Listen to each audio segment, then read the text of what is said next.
90 రోజుల కోర్సు పూర్తి చేస్తే చాలు 100% ప్లేస్మెంట్ సపోర్ట్ తో సాఫ్ట్వేర్ జాబ్ మీ సొంతం. వెంటనే కోడ్ జ్ఞాన్ డెస్టినేషన్ ని సంప్రదించండి.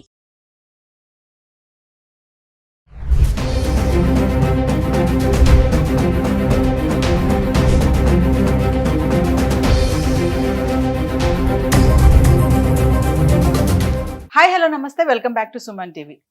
పశువులు పక్షులు చూసుకుంటే వాటి పిల్లల జోలికి ఎవరైనా వస్తే అసలు ఎవరైనా ఏంటండి, దాని పక్కన దరిదాపుల్లోకి వచ్చినా కూడా అవి చాలా ప్రాణాన్ని పనంగా పెట్టి కూడా పిల్లల్ని కాపాడుకుంటాయి. తల్లికోడి కూడా అంతే కదా, గంప దగ్గరికి ఆ పిల్లలున్న దగ్గరికి ఎవరైనా ఏదైనా వేరే వాళ్ళు వస్తే గనక, వేరే జంతువులు వస్తే ఎంత అసలు ఫైట్ చేస్తుందంటే అంత ఫైట్ చేస్తుంది. కానీ మనుషులుగా మనకి ఆలోచన శక్తి ఉన్నప్పటికీ కూడా కడుపున పుట్టిన పిల్లల్ని చాలా కిరాతకంగా చంపుకుంటున్నారు. ఏం జరుగుతుంది అసలు? అంటే వీళ్ళ మనుషులేనా, అసలు వీళ్ళ తల్లిదండ్రులేనా, తండ్రేనా అనే అలాంటి అనాల్సినటువంటి ఆలోచన అనిపిస్తుంది. ఏం జరుగుతుంది? భయంకరమైనటువంటి సిచ్యువేషన్స్ ఉన్నాయి. గత కొద్ది రోజులుగా జరుగుతున్నటువంటి సంఘటనలకు సంబంధించి ఈరోజు వీడియో చేయడానికి మేమైతే వచ్చాం. మనతో పాటు ఉన్నారు family counsellor, public speaker, motivational speaker Rajani Rama garu. మేడంతో మాట్లాడదాం. నమస్తే మ్యామ్. నమస్తే నవీన. మ్యామ్, ఈ వీడియో చేయడానికి గల ముఖ్య కారణం, నేను కొంచెం స్టడీ చేశాను, 4-5 కేసులు తీసుకుని వచ్చాను. ఈ మధ్య కాలంలో చూసుకుంటే సరే, ఏ సమస్య ఉన్నా సరే, ఫ్యామిలీ ప్రాబ్లమ్స్ ఉన్నని, అప్పులు అవ్వనివ్వండి, బెట్టింగ్ జోలికి వెళ్ళనివ్వండి, అడిక్ట్ అయిపోనివ్వండి, భార్యాభర్తల మధ్య గొడవలు వచ్చినా సరే పిల్లల్ని కూడా చంపేస్తున్నారు. సరే, వీళ్ళు చనిపోతే చనిపోయారు, పిల్లల్ని కూడా చంపుతున్నారు. అది కూడా ఎలా అంటే చాలా కిరాతకంగా, అది వాళ్ళ ఆ బాధ వాళ్ళకి తెలిసే విధంగా కూడా చంపుతున్నారు. కొన్ని సంఘటనలు మనం చూసాం.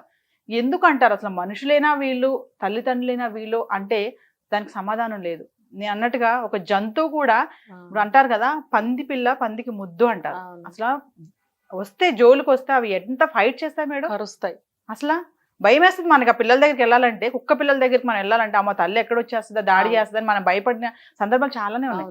మరి ఇది ఏంటి మేడం, వీళ్ళు మనుషులైనా అసలు పిల్లల్ని అలా చంపేస్తున్నారంటే ఒక్కసారి దాని గురించి మాట్లాడుకుంటే. అది ఒక గత 10 సంవత్సరాల నుంచి మార్పులు చూస్తున్నాము.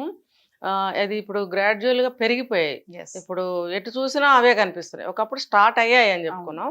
ఇప్పుడు స్టార్ట్ అయ్యి అలా అలా అలా అలా ఎక్కువైపోయి అదే నిర్ణయానికి వస్తున్నారు. ఏ కొద్దిగా తేడా వచ్చిన లైఫ్లో ఆ నిర్ణయానికి వచ్చేస్తున్నారు. పిల్లలు లేకపోతే వైఫ్ అండ్ హస్బెండ్ చనిపోవడము, లేకపోతే పిల్లలు ఉంటే పిల్లల్ని చంపేసి వాళ్ళు చనిపోవడము. అసలు ఆ భార్య కూడా ఎలా సహకరిస్తుంది అనేది మనకు అర్థం కావట్లేదు.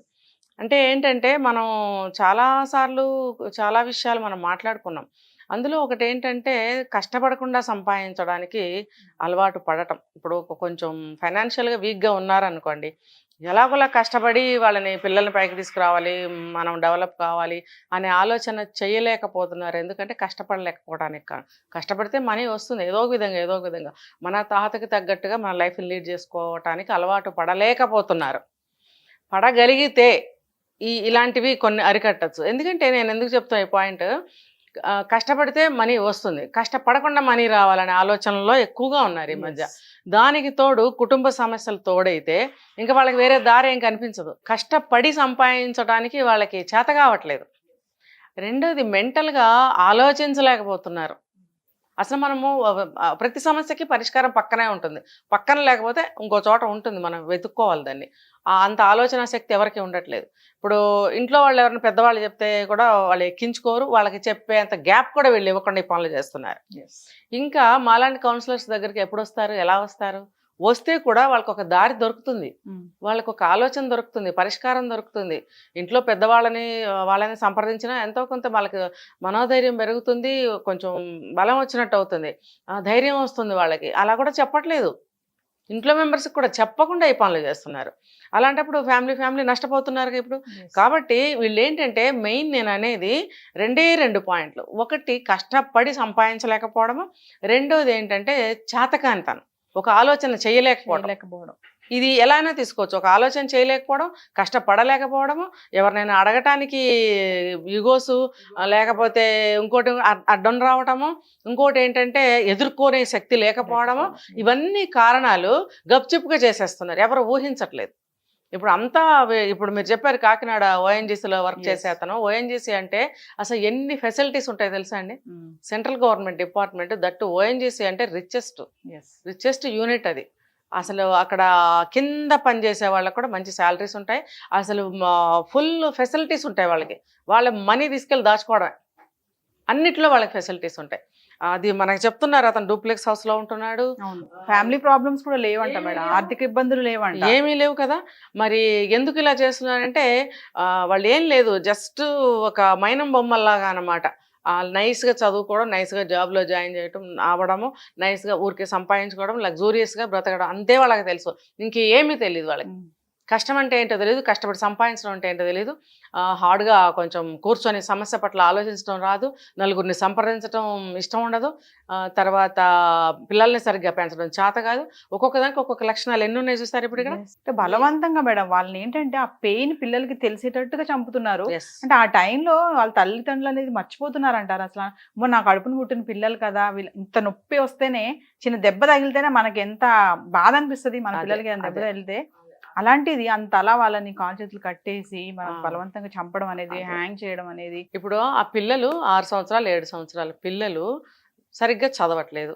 ఓకే, చదవట్లేదు, ఎన్ని మార్క్స్ వస్తున్నాయి అనేది మనకు తెలియదు, బాగా చదవట్లేదు. ఆ నోట్ రాశాడు కదా, పోటీ ప్రపంచంలో ఉండలేరేమో నా పిల్లలు అని. సూసైడ్ నోట్లో ఏం రాశాడు, పోటీ ప్రపంచంలో మా పిల్లలు ఎదుర్కోలేరు అంటే నీ మనసు అక్కడ కనపడుతుంది. నువ్వు ఎలా చెప్తావు, నీ వర్డ్స్ ఇవి, పిల్లలకి అప్లై చేసి చెప్తావేంటి, వాళ్ళు ఎదుర్కోలేరు పోటీ ప్రపంచంలో అని. వాళ్ళకి వాళ్ళు ఎదుర్కొన్న తర్వాత వాళ్ళు మనకి చెప్తే మనకు తెలియాల్సిన విషయం అది. నువ్వు చెప్తున్నావు అసలు అది ఎప్పుడో సంగతి అది. వాళ్ళ వయసు ఎంత ఇప్పుడు ఈ వయసులోనే వాళ్ళకి అదంటే ఏంటో తెలియని పరిస్థితిలో, సమయంలో, వయసులో నువ్వు చెప్తున్నావేంటి, నీ ఒపీనియన్ ఎలా చెప్తావు అసలు? నీకు అసలు ఆ రైట్ లేదు అసలు. ఇక్కడ నేను ఒకటే చెప్తాను, ఆ పిల్లలు పోనీ చదవట్లేదు, సరే ఎల్కేజీలో యూకేజీలో ఫస్ట్ క్లాస్లో కూడా 0 మార్కులు వచ్చే పిల్లలు ఉన్నారు అని అంటే వాళ్ళకి చదువు అంటే ఏంటో ఇంకా తెలీదు. ఆడుకుని పాడుకుని తల్లి ఒడిలో నుంచి అప్పుడే స్కూల్కి వెళ్ళిన కిడ్స్ వాళ్ళు. తర్వాత ఓకే చదవట్లేదు, ఈ యాంగిల్ కూడా నేను చెప్తా, చదవట్లేదు. నేను ఇప్పుడు తల్లి ఒడిలో నుంచి స్కూల్కి వెళ్ళారు, అయితే మాత్రం ఎంతమంది చదవట్లేదు అని మీరు అడిగితే కనుక కొంతమంది చదవరు బై, ఇంట్రెస్ట్ ఉండదు బై బర్త్, అది జీన్స్ కావచ్చు.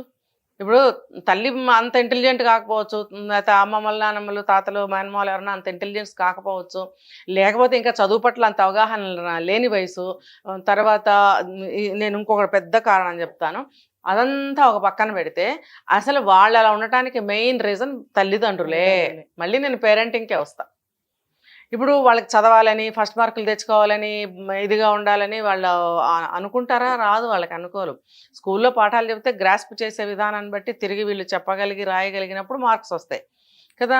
అదంతా రావాలంటే ఇంట్లో మీరు కూడా కొంచెం వాళ్ళకి ట్రైన్ చేయాలి, గైడ్ చేయాలి, కూర్చొని చదివించాలి, వాళ్ళ పట్ల మీరు టైం ఇవ్వాలి, ఆ ఎఫర్ట్స్ మీరు పెట్టాలి.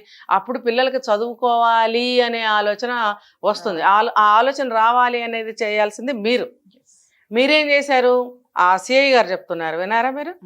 ఇంట్లో పిల్లలు నడిపే కార్లు, పిల్లలు నడిపే జీప్లు, ఇంకా పిల్లలు ఆడుకునే లగ్జూరియస్ ఆట సామాన్లు ఎన్నో ఉన్నాయంట, ఇంటి నిండా ఉన్నాయంట. ఆల్రెడీ డూప్లెక్స్ హౌసు, మంచి జాబు, మంచి డబ్బు, మంచి కథ, మంచి పొజిషను, తర్వాత ఇంటి నిండా ఇవి ఉన్నప్పుడు వాళ్ళు ఆటోమేటిక్గా వాళ్ళు ఆడుకోవాలనుకుంటారా? చదువు అంటే ఏంటో తెలియని వయసులో చదువుకోవాలనుకుంటారా? మీదే కదా తప్పు. ఇంటి నిండా అవన్నీ పెట్టినప్పుడు పిల్లలకి ఖచ్చితంగా ఆడుకోవాలని అనిపిస్తుంది. ఆడుకోవాలని అనిపించినప్పుడు మీరు కూడా ఏమనుకుంటారు, చిన్నపిల్లలుగా ఆడుకొని అనుకుంటారు. అప్పుడు నెట్ రిజల్ట్ ఏంటి? ఇప్పుడు మీరు అన్నది, చదువుకోలేకపోతున్నారు, పోటీ ప్రపంచంలో ఎలా ఎదుర్కొంటారు అని అంటే దీనికి అంతటికి కారణం మీరే కదా. మీరైనప్పుడు మీకు ఆలోచన రాలేదా?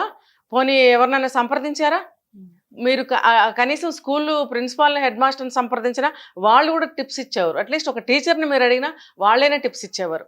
ఏంటండి మా పిల్లల్ని ఎట్లా మేము గైడ్ చేయాలి, ఎట్లా చదివించాలి, వాళ్ళైనా చెప్పగలిగేవారు. మీరు ఎవరిని సంప్రదించాలి, నీకు నువ్వే అనేసుకుని పసి ప్రాణాలని నీళ్ళలో ముంచేస్తావా నువ్వు? బ్రతికుంటే ఎంతమంది అబ్బాయిని ఇంటర్వ్యూలు తీసుకునేవారు వెళ్ళి పాటికి. మరి ఈ ఛాన్స్ ఇవ్వకూడదని మళ్ళీ అతనికి కూడా శిక్ష పడుతుంది కదా అని చెప్పి అతను కూడా సూసైడ్ చేసుకున్నాడు. ఇప్పుడు ఆ ఆడమనిషి భార్య పరిస్థితి ఏంటి అక్కడ? సరే ఆవిడకి ఉద్యోగం ఇస్తారు, అది వేరే విషయం అనుకోండి, కానీ మళ్ళీ ఒంటరి జీవితం, మళ్ళీ కొన్నాళ్ళు అయిన తర్వాత ఒక తోడు వెతుక్కోవటం, ఆ తోడు ఎలా ఉంటుందో తెలియదు, నెక్స్ట్ జీవితం ఎలా ఉంటుందో తెలియదు. ఇలా అందరినీ ఏమంటారంటే ముంచేసి ఇలా వెళ్ళిపోవడం అనేది అవివేకం, ఆలోచన రాహిత్యం, బాధ్యతారాహిత్యం, భయము, ఇవన్నీ చేతకాంతనం, ఇవన్నీ అనమాట. ఇలా కొన్ని ఉన్నాయి మేడం. ఇలా ఇది ఒక సంఘటన. అంటే ఇంకో దగ్గర ఏంటంటే ఆన్లైన్ బెట్టింగ్ కి వెళ్ళిపోయి అప్పులైపోయి అక్కడ కూడా అంతే, ఫ్యామిలీని చంపడము, భార్యని, పిల్లల్ని చంపడం. అవును. ఇంకొకరు ఏంటంటే ఆర్థిక సమస్యలు. అప్పులు. రీసెంట్ గా మనం ఒక వీడియో చేసాము, హబ్సిగూడలో ఫ్యామిలీ సూసైడ్ అవును, చేసుకోవడం, అవును. 6 నెలల నుంచి ఉద్యోగం లేక. ఉమ్. అంటే ఇక్కడ ఎక్కడ చూసుకున్నా మనకి ఒక పాయింట్ ఏంటంటే పిల్లల్ని చంపేస్తున్నారు. పిల్లల్ని చంపే హక్కు పేరెంట్స్, అంటే మేము కన్నాం కాబట్టి మేము చంపే హక్కు మాకు ఉంది అంటే ఏం చెప్తారు మేడం? ఇది ఏంటంటే ఇప్పుడు మీరు ఇందాకేమో ఎదగలేరు ఈ పోటీ ప్రపంచంలో అనే కారణంతో చంపేశాడు. ఇంకా అక్కడ వేరే రీజన్ ఏం మనకు కనపడలేదు. అప్పుడు వాళ్ళకి ఏం కనపడదు, ఇంకా కనపడదు అంతే. వీళ్ళు ఎంత డబ్బు ఇచ్చినా ఎంత చేసినా చదవలేరు, ఎదగలేరు, రేపు పొద్దున పోటీ ప్రపంచంలో ఎదుర్కోలేరు అన్న భావంతోనే చంపానంటున్నాడు. ఇంకా మనకు వేరే ఆప్షన్ లేదు అనుకోవడానికి.